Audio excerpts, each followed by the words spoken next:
우리가 인생을 살아가면서 가장 어려운 것이 있다면 무엇일까요? 3살 버릇 80까지 간다. 그 이야기는 잘 안 변한다는 뜻이겠죠. 두 번 생각할 것 없이 우리의 인생 가운데 가장 어려운 건 변화입니다. 누구에게나 쉽지 않아요.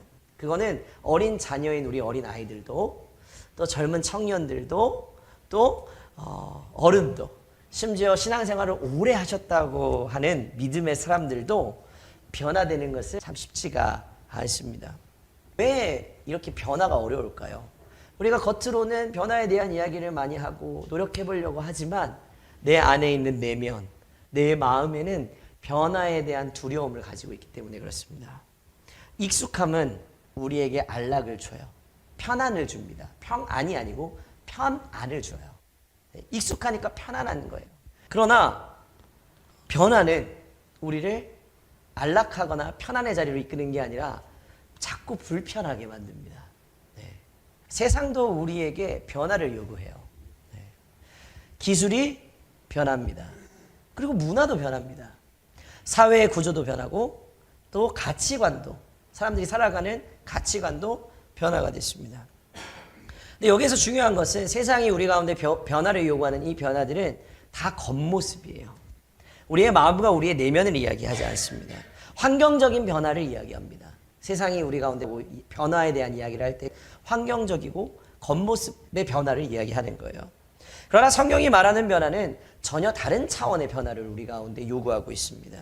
그것은 바로 본질의 변화를 이야기하고 있는 것입니다. 자, 성탄절을 앞둔 우리는 이 변화에 대해서 생각하고 이 변화의 능력에 대해서 한번 생각해 봐야 됩니다.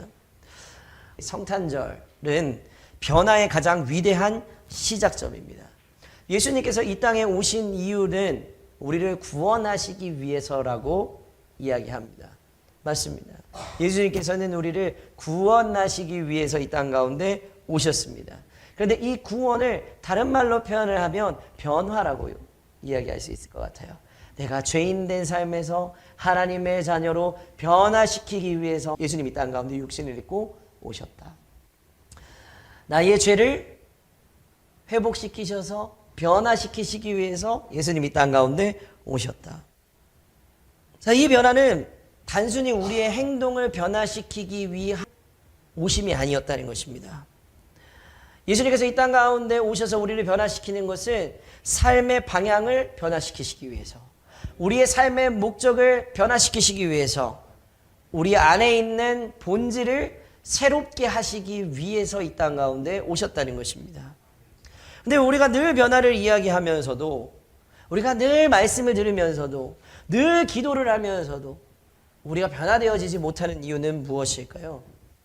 우리의 본성이 변화에 저항하기 때문에, 우리가 이미 죄로 가득 차 있기 때문에 변화에 저항하고 있는 것입니다. 인간의 죄된 본성은 본질적으로 변화하기를 원하지 않는다는 것이죠. 많은 사람들은요, 자신의 문제가 무엇인지를 정확하게 압니다. 상담을 하거나 이야기를 해보면요, 사람들은 자신의 잘못된 점과 약점을 너무 잘 알고 이야기해요. 이미 다 알고 있어요. 그런데 문제는 뭘까요? 아는 걸로만 끝난다는 데 있습니다. 행동하지 않는다라는 거예요. 알면서도 변하지 않는 경우가 너무나도 많아요. 어떤 사람은 자신의 교만함을 인정하면서도 그 교만한 태도를 버리지 않습니다. 어떤 사람은 거짓말과 거짓된 행동을 반복하지만 그 거짓말과 그 거짓된 행동을 회개하면서도 바뀌지 않아요. 돈 문제로 어려움을 겪어서 회개했지만 또 똑같은 방식으로 돈을 다루다가 실패를 반복하는 경우가 부지기수입니다. 왜 그럴까요? 이 모든 문제는 본질적인 문제 때문이에요. 우리의 본성은 아무리 우리가 환경을 바꾸고 겉모습이 변한다고 해서, 또 우리가 예쁘게 치장을 하고 무언가 화려하게 보이도록 만든다고 변화되는 게 아닙니다.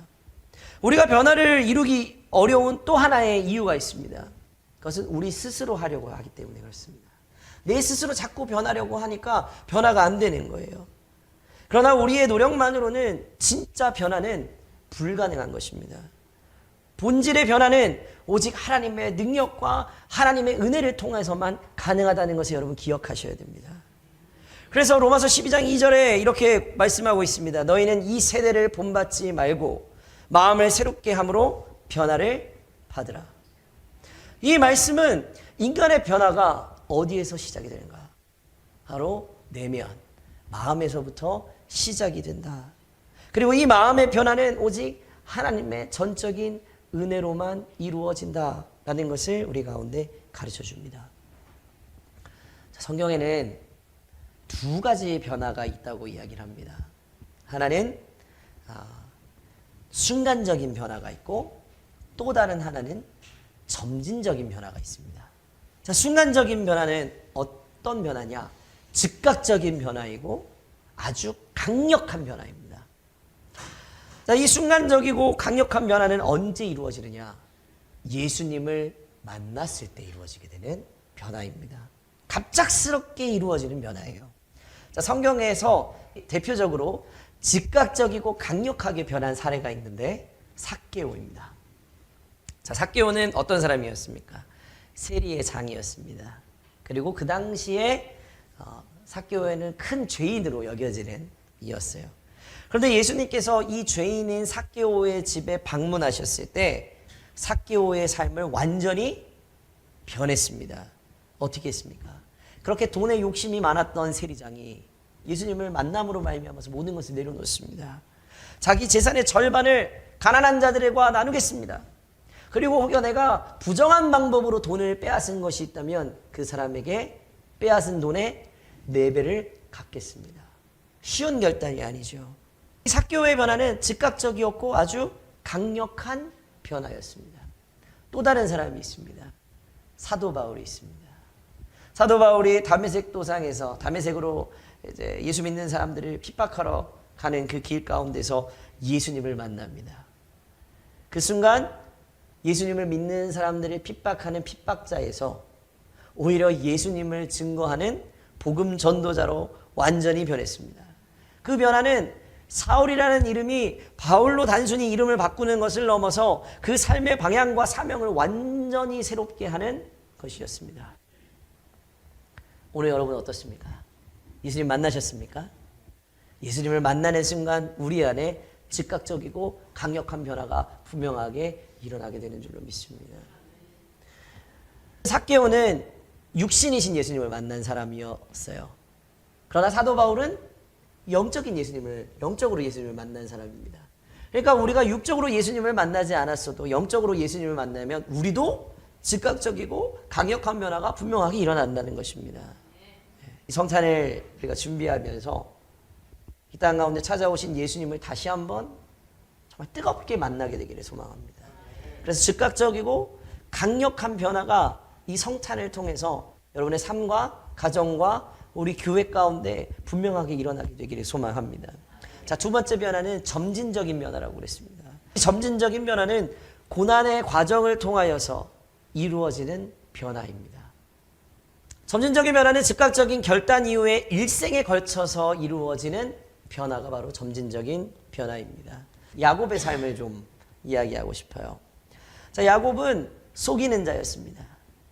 그죠? 그 본성을 버리기가 참 어려워요. 그런데 나중에는 야곱이 바뀌게 됩니다. 하나님의 천사들을 만나고 또 야복 강가에서 하나님의 천사들과 씨름하면서 이스라엘이라는 새로운 이름도 받았습니다. 하나님의 사람으로 선택받았음을 천사들을 만남을 통해서 야곱은 깨달았습니다. 야곱의 성품과 야곱의 삶은 오랜 시간을 통해서 자기도 모르는 사이에 변화되어져 갔다는 것입니다. 야곱은 수많은 고난을 겪었습니다. 수많은 도전을 직면하고 또 넘으면서 성숙해졌고 야곱의 삶은 하나님의 인도하심 가운데에서 성화되어져 갔다는 것입니다. 야곱의 변화는 한순간의 사건으로 끝난 게 아니라 하나님과 동행하며 이루어진 지속적인 변화였습니다. 여기서 중요한 게 있습니다. 우리의 삶도 점진적으로 변화되어져 가지만 점진적인 변화가 계속되어지려면 하나님과 동행하는 삶을 살아야 된다는 것입니다. 예수님을 한 번 만난 것으로 끝나면 안 됩니다. 늘 계속 하나님과 동행하는 삶, 하나님의 말씀에 가까이 하고 하나님께 기도하며 하나님과 교제하는 삶을 계속해서 해 나갈 때 그때 우리의 삶은 점진적으로 변화되어져 간다는 것입니다. 때로는 즉각적인 변화를 경험하기도 합니다. 그러나 대부분의 변화는 점진적이고 꾸준히 이루어지게 되는 것입니다. 그러니 오랫동안 신앙생활하면서 왜 나는 여전히 이렇게 살아가야 하지? 왜 내 인생은 아직도 그대로이지? 왜 변한 것은 하나도 없지? 라고 생각하실 수 있겠지만 결론적으로는 그렇지 않습니다. 변화되어져 가고 있는 것입니다. 나도 모르게. 왜요? 하나님 함께 하시고 성령님 도와주셔서 계속해서 변화되어져 가고 있는 것입니다. 그러니 변화의 핵심은 내가 아니라 성령의 역사입니다. 우리의 힘으로는 결코 본질적인 변화를 이루어 나갈 수가 없는 것입니다. 그러나 성령께서 우리의 삶 가운데 역사하시면 모든 것이 가능해집니다. 그러면 성령이 역사하셔서 우리 가운데 변화가 일어나면 어떤 모습이 나타나게 될까요? 부정적이던 사람이 긍정적으로 변합니다. 화를 잘 내던 사람이 화를 안 내고 오히려 중재자가 됩니다. 또 이기적이던 사람이 자기를 희생하면서 하나님을 섬기고 이웃을 섬깁니다.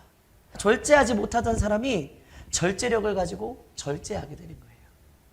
자, 이 변화는 내가 하고 싶다고 되는 게 아니에요.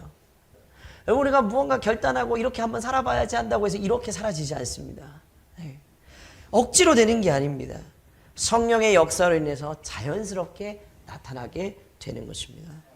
그러므로 성령의 역사 없이는 변화도 없는 거예요.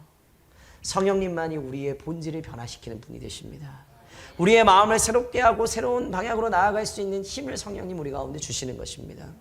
어떤 상황 가운데에서도 성령을 의지함으로 말미암아서 모든 삶을 변화로 이끄시는 놀라운 능력을 이 성탄 기간에 또 대림절 기간에 경험할 수 있는 저 여러분 모두가 되시기를 주님의 이름으로 축복합니다. 가정이 변하고 또 직장 안에서의 관계가 변하고 교회가 변하고 사회가 변화되려면 여러분 어떻게 해야 된다고 생각하세요? 네가 먼저 변하면 돼 라고 얘기해요. 예. 네가 변하면 돼. 그래요. 모든 사람들이 다 그렇습니다. 그러나 진짜 변화는 어디에서부터 출발이 되느냐?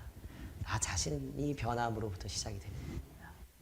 가정의 변화도 내가 변함으로부터 시작되는 것이고 교회의 변화도 내가 변함으로 시작이 되는 것이고 내가 살아가고 있는 그 삶의 자리에서의 변화도 내가 변함으로 시작이 되는 것이고 우리나라의 변화도 내가 변함으로 말미암아 시작이 되는 것입니다. 내가 먼저 변하면 가정이 변합니다. 내가 먼저 변하면 교회가 변합니다. 내가 먼저 변하면 이 나라와 사회가 변할 수 있는 것입니다. 그러므로 변화는 어디에서부터요? 나 자신에서부터 시작되어야 되는 것입니다. 계속해서 거듭 말씀을 드리지만 내가 마음먹었다고 시작되는 게 아닙니다. 이 시작은 언제 시작이 되느냐? 예수님을 만날 때 시작이 되는 것입니다. 아까 말씀드린 삭개오도 사도 바울도 또 이후에 많은 믿음의 선조들이 변화된 공통점은 예수님을 만나고 나서 시작됐다는 것입니다. 내가 결단하고 변화된 사람은 없어요. 예수님을 만나고 나서 변화가 시작됐다는 것입니다. 예수님은 단순히 우리의 행동을 바꾸는 분이 아닙니다. 예수님은 우리의 본질을 바꾸어 주시는 분이십니다. 고린도후서 5장 17절에 그런즉 누구든지 그리스도 안에 있으면 새로운 피조물이라. 이전 것은 지나갔으니 보라 새 것이 되었도다. 예수님 만날 때 우리는 새로운 피조물이 되는 것입니다. 자, 며칠 남지 않은 성탄절. 단순히 아기 예수님의 탄생을 축하하고 기념하는 기념일이 아닙니다. 올해 우리가 맞이할 성탄절이 우리의 삶과 또 우리의 가정과 우리 교회의 변화가 시작되는 복된 절기가 되어지기를 소망합니다. 오늘 우리가 읽은 본문 말씀처럼 주님은 우리의 상처를 치유하시고 억눌린 자들에게 자유를 주시며 슬퍼하는 자들에게 기쁨을 주시기 위해서 이 땅 가운데 오셨습니다. 그러나 예수님의 목적은 단순히 이렇게 우리가 고난에서 벗어나는 것뿐만 아니라 새롭게 변화된 삶을 살아가게 하시기 위해서 이 땅 가운데 오셨음을 우리는 잊지 않아야 됩니다. 그러므로 성탄은 우리를 죄와 절망 가운데서 건져내시기 위해 우리의 본질을 새롭게 하시기 위해서 주님께서 이 땅 가운데 오신 날임을 여러분 기억하시기를 부탁을 드립니다. 그래서 오늘 말씀의 제목처럼 변화를 기대하는 날이 되어지기를 원합니다. 성탄은 우리 각자가 변화를 결단해야 될 날이고 그 결단이 우리의 삶과 세상을 새롭게 하는 출발점이 되는 날이 됨을 기억하시기를 부탁을 드립니다. 성탄을 기다리는 마지막 이 대림절 네 번째 주일 이 시간 주님은 오늘 우리에게 이렇게 질문하고 계십니다. 너가 정말 진정으로 변화되어지기를 원하느냐? 너의 마음이 새롭게 되기를 원하느냐? 너의 가정이, 너의 교회가, 세상이 변화되기를 원하느냐? 이 질문에 대한 답은 정해져 있습니다. 바로 나 자신의 변화입니다. 나 자신의 변화를 기대하며 이제 다가오는 이 기쁨의 성탄을 맞이하게 될 때 이 성탄은 우리의 삶과 가정과 교회와 사회가 변화되어지는 은혜의 출발점이 될 줄로 믿습니다. 이 기쁨의 성탄, 변화로 맞이하게 되는 그런 기쁨의 성탄이 될 수 있도록 함께 기도하면서 이 복된 저의 길을 맞이하는 저 여러분 모두가 되시기를 주님의 이름으로 간절히 축복합니다. 기도하겠습니다.